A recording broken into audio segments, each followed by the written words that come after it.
할렐루야, 반갑습니다. 1월 30일 화요일 아침 묵상 시간입니다. 오늘 우리가 함께 보실 말씀은 신명기 15장 1절부터 23절까지 말씀입니다. 한 절씩 함께 보도록 하겠습니다. 매 7년 끝에는 면제하라. 면제의 규례는 이러하니라. 그의 이웃에게 꾸어준 모든 체주는 그것을 면제하고 그의 이웃에게나 그 형제에게 독촉하지 말지니 이는 여호와를 위하여 면제를 선포하였음이라.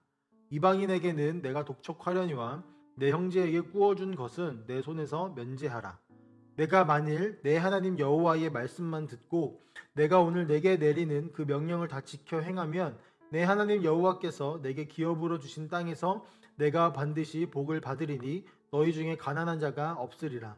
내 하나님 여호와께서 내게 허락하신 대로 내게 복을 주시리니 내가 여러 나라에 꾸어 줄지라도 너는 꾸지 아니하겠고 내가 여러 나라를 통치할지라도 너는 통치를 당하지 아니하리라.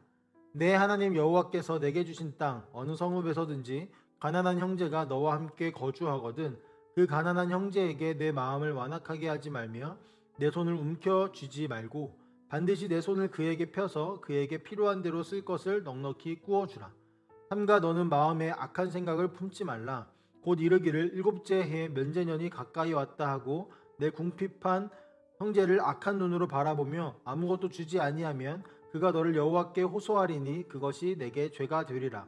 너는 반드시 그에게 줄 것이요 줄 때에는 아끼는 마음을 품지 말 것이니라. 이로 말미암아 내 하나님 여호와께서 내가 하는 모든 일과 내 손이 닿는 모든 일에 내게 복을 주시리라. 땅에는 언제든지 가난한 자가 그치지 아니하겠으므로 내가 내게 명령하여 이르노니 너는 반드시 내 땅 안에 내 형제 중 곤란한 자와 궁핍한 자에게 내 손을 펼지리라. 내 동족 히브리 남자나 히브리 여자가 내게 팔렸다 하자. 만일 6해 동안 너를 섬겼거든 일곱째 해에 너는 그를 놓아 자유롭게 할 것이요 그를 놓아 자유하게 할 때에는 빈손으로 가게 하지 말고 내 양 무리 중에서와 타작 마당에서와 포도주 틀에서 그에게 후히 줄지니 곧 내 하나님 여호와께서 내게 복을 주신 대로 그에게 줄지니라. 너는 애굽 땅에서 종되었던 것과 내 하나님 여호와께서 너를 속량하셨음을 기억하라. 그것으로 말미암아 내가 오늘 이같이 내게 명령하노라. 종이 만일 너와 내 집을 사랑함으로 너와 동거하기를 좋게 여겨 내게 향하여 내가 주인을 떠나지 아니하겠노라 하거든 송곳을 가져다가 그의 귀를 문에 대고 뚫으라. 그리하면 그가 영구히 내 종이 되리라. 내 여종에게도 그와 같이 할지니라. 그가 6해 동안에 품꾼의 삭개 배나 받을 만큼 너를 섬겼은즉 너는 그를 놓아 자유하게 하기를 어렵게 여기지 말라. 그리하면 내 하나님 여호와께서 내 범사에 내게 복을 주시리라. 내 소와 양의 처음 난 수컷은 구별하여 내 하나님 여호와께 드릴 것이니 내 소의 첫 새끼는 부리지 말고 내 양의 첫 새끼의 털은 깎지 말고 너와 내 가족은 매년 여호와께서 택하신 곳 내 하나님 여호와 앞에서 먹을지니라. 그러나 그 짐승이 흠이 있어서 절거나 눈이 멀었거나 무슨 흠이 있으면 내 하나님 여호와께 잡아들이지 못할지니 내 성중에서 먹되 부정한 자나 정한 자가 다 같이 먹기를 노루와 사슴을 먹음같이 할 것이요 오직 피는 먹지 말고 물같이 땅에 쏟을지니라. 아멘. 오늘 우리가 본 이 말씀을 통해서 우리는 두 가지 메시지에 좀 집중을 하고자 합니다. 하나는 이스라엘이 그리고 교회가 어떻게 서로 하나가 되어야 하는지, 그리고 어떻게 궁핍하지 않고 서로 함께 살아갈 수 있는지에 대한 말씀이고, 또 다른 하나는 이스라엘에게 주어진 정체성인 거룩한 제사장 나라로서의 역할입니다. 오늘 말씀 1절에서 하나님은 면제년을 명령하십니다.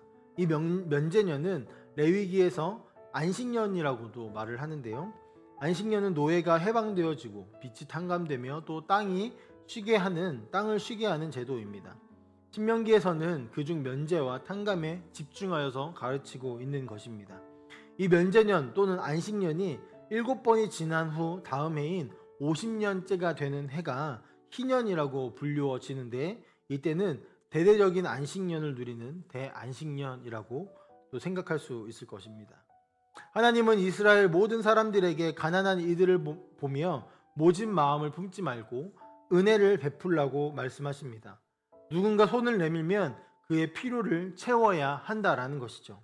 특히 면제년이 다가올 때에 악한 마음을 품지 말라고 말씀하시는데, 이 면제년이 다가왔기 때문에 꾸어 주어도 이제 얼마 안 있으면 면제년이 다가와서 받지 못하고 돌려받지 못할 것이다 라는 그런 생각을 하지 말라는 것입니다. 이렇게 할 때에 하나님께서는 복을 주어 가난한 자가 없게 하시겠다라고 말씀하십니다. 이 말은 빈부격차를 없애고자 했던 공산주의와 같은 모습이 되게 하겠다라는 말씀이 아니라 서로가 서로를 도움으로써 가난한 자와 궁핍함을 느끼지 않는 그런 나라가 되도록 하시겠다라고 말씀하시는 것이죠. 왜냐하면 가난한 자가 없게 하겠다라고 하신 말씀 이후에 말씀을 보면 11절에 땅에는 언제든지 가난한 자가 그치지 아니하겠으므로 라는 말씀을 하심으로써 되게 대조적이고 이질적인 그런 느낌으로 볼 수 있게 됩니다. 하나님께서 가난한 자가 없게 하시겠다라는 말씀은 하나님께서 많은 것들을 공급해 주셔서 그 땅이 풍요롭게 되겠다라고 하시는 것도 맞지만, 더 궁극적으로는 이스라엘이 서로를 먹이고 입히면서 가난한 자가 없는 것처럼 보일 수 있도록 만들겠다, 그런 하나님의 통치를 말씀하시며 이 명령을 주신 것입니다. 또 12절에서 18절의 말씀을 또 보고자 합니다. 이 말씀에는 종의 사면에 대한 법이 나오는데요, 여기서 종의 사면은 면제년과는 조금 다른 제도입니다. 이 종의 해방법은 7년 주기라는 공통점을 가지고는 있지만, 면제년이 아닌 종이 된 해부터 7째 해를 가리키는 것입니다. 그러니까 면제년은 매 7년마다 돌아오는 주기적인 것이라면, 이 종의 사면에 대해서는 이 종이 된 그 해부터 7년째 되는 날을 이야기하기 때문에 종마다 다를 수 있겠죠. 종이 된 사람이 6년 동안 주인을 섬겼다면 이 법에 따라 7년째에는 자유롭게 풀려날 수 있는 권리를 주게 됩니다. 이때 주인은 빈손으로 보내서는 안 되고 넉넉히 그의 손을 채워서 보내야 합니다. 만약에 그 종이 주인과 가족들을 사랑하여서 종신토록 종으로 머물기를 원한다라고 말한다면, 주인은 그 종의 귀를 문에 대고 송곳으로 구멍을 뚫어 종신노비의 표식을 만들었습니다. 하지만 종신노예도 희년이 되어서 그들이 원한다면 해방되어서 자신의 가족들에게 돌아갈 수 있도록 했을 것이라는 추정 또한 있습니다. 그러니까 하나님께서는 끝까지 종이 자신의 가족들에게 돌아갈 수 있는 방안을, 누구도 끝까지 종이 되지 않을 수 있는 방안을 하나님께서는 마련해 놓으신 것입니다. 또 이어서 나오는 제사제도는 앞선 이야기의 핵심적인 정신을 조금 더 부각해서 보여줍니다. 이 정신은 오늘 본문 4절과 5절 말씀에 깊이 드러나는데요, 이 말씀을 좀 보도록 하겠습니다. 내가 만일 내 하나님 여호와의 말씀만 듣고 내가 오늘 내게 내리는 그 명령을 다 지켜 행하면 내 하나님 여호와께서 내게 기업으로 주신 땅에서 내가 반드시 복을 받으리니 너희 중에 가난한 자가 없으리라. 아멘. 빛을 탕감해 주는 것, 또 노예를 해방해 주는 것, 모두 자신들의 이웃들 그리고 형제들을 돌아보며 궁핍한 자가 없게 하는 것을 통해 서로가 서로를 돌봐주도록 하는 정신이죠. 마찬가지로 첫 번째 나는 새끼를 봉헌하는 이 모습도 이스라엘을 섬기는 레위인과 제사장들이 궁핍하게 하지 않도록 하는 제도였습니다. 레위인은 따로 땅이나 기업을 받지 않았습니다.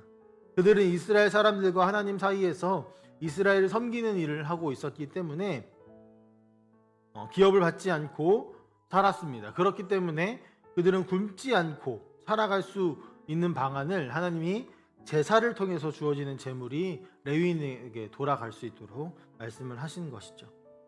하나님은 이스라엘이 서로가 서로를 돌아보며 궁핍한 자가 없고 가난한 자가 없는 나라로 만들어 가시고자 했습니다. 또한 이 말씀의 오늘 말씀의 마지막 부분을 보면 흠이 있거나 절거나 눈이 멀어서 하나님께 드릴 수 없는 재물이 있다면 이것은 부정한 자나 정한 자나 성 안에 있는 사람들이 또 함께 먹을 수 있도록 말씀하셨습니다. 그러니까 오늘 이 말씀의 전체적인 모습들을 보면은 한 가지의 주제, 한 가지의 핵심 메시지가 있죠. 서로가 서로를 함께 먹이는 것입니다. 하나님은 이스라엘이 서로가 서로를 돌보면서 살아갈 수 있도록 이런 제도를 만들어 놓으셨던 것입니다. 그리고 이것은 삼위 하나님의 서로를 사랑하시는 방식과도 같았습니다. 서로가 서로에게 기대어 누구도 부족함이 없는 그런 모습입니다.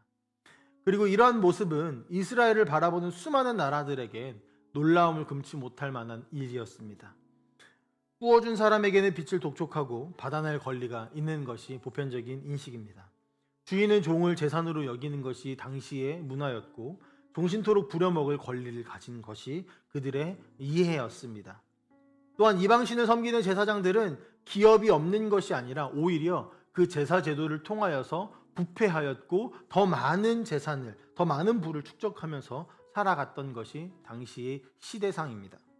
그러나 이스라엘은 지금 종을 아무 조건 없이 풀어주는 제도가 있었던 것이고 심지어 스스로 종신노예가 된 사람들에게도 다시 한번 기회를 주기까지 합니다. 빛을 탕감하는 해가 있었고 제사장들이 부를 축적하지 않고 오히려 기업이 없는 상태에서 그들의 생활을 백성들이 책임져주는 그런 모습을 보입니다. 이러한 모습은 이방 나라들에게는 감히 상상할 수 없는 법률입니다.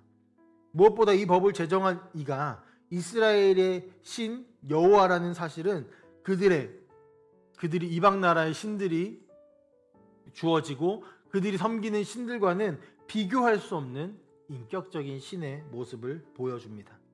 이스라엘이 이러한 법을 온전히 지켜낸다면 제사장 나라로서 이방 나라들에게 하나님의 선하심을 드러내게 될 것이고 또한 하나님은 이스라엘을 끝까지 지키시면서 복을 주시겠다라고 약속하고 계십니다.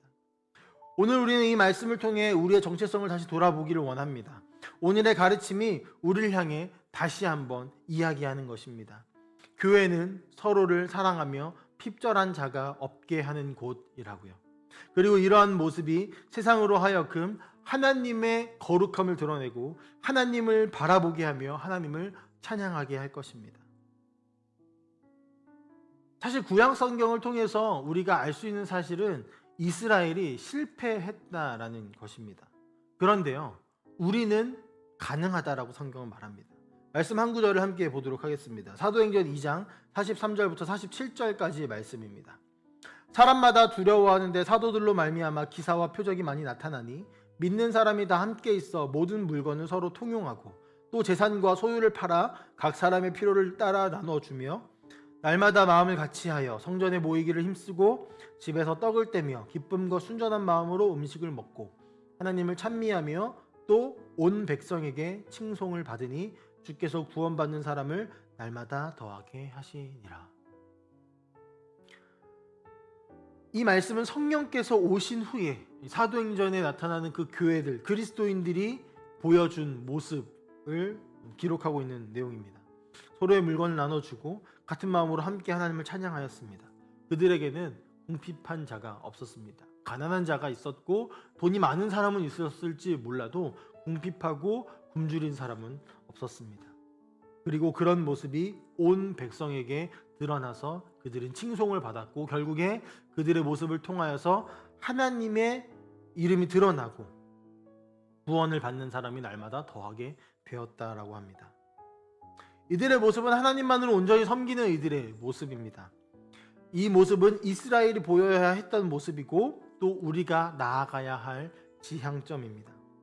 우리 함께하는 교회가 이스라엘에게 주신 이 명령과 그에 따른 복을 기억하고 또 성령을 의지하여 사도행전의 교회처럼 살아가기를 간절히 소망합니다.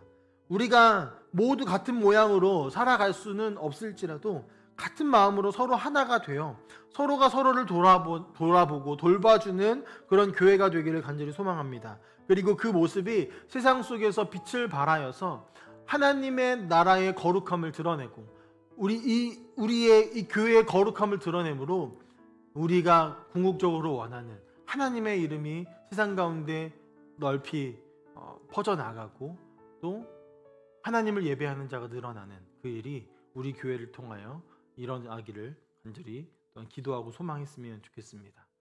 오늘 이후에 오늘 하루의 삶도 또 이후의 모든 삶도 이렇게 우리가 함께하며 서로를 사랑하고 서로를 위하여 살아가는 그런 함께하는 교회가 되기를 간절히 소망합니다. 함께 기도하겠습니다. 사랑의 하나님 아버지 감사합니다. 주께서 우리에게 허락하신 이 모든 시간들을 통하여서 우리가 오늘도 말씀을 가까이 하고 그 말씀 속에서 주어주시는 하나님의 음성을 듣고 하나님께서 우리에게 명령하시는 바를 기억합니다. 하나님, 서로가 서로를 사랑하고 서로가 서로에게 기대며 그래서 누구도 부족함이 없는 나라, 그것이 하나님의 나라이고 이스라엘에게 명령하셨던 나라이며 우리에게 명령하고 계시는 나라인 줄 믿습니다. 이스라엘은 비록 연약하여 실패하였을지라도 우리에게는 그것을 이루신 예수 그리스도가 계시고 또 우리 안에 성령이 계셔서 그 일을 이루게 되어질 줄 믿습니다.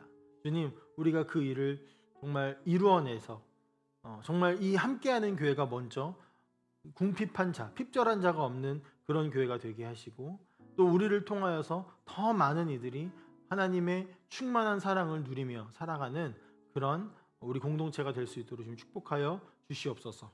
오늘도 주님의 말씀 따라 살아가길 간절히 소망하며 살아계신 예수님의 이름으로 기도합니다.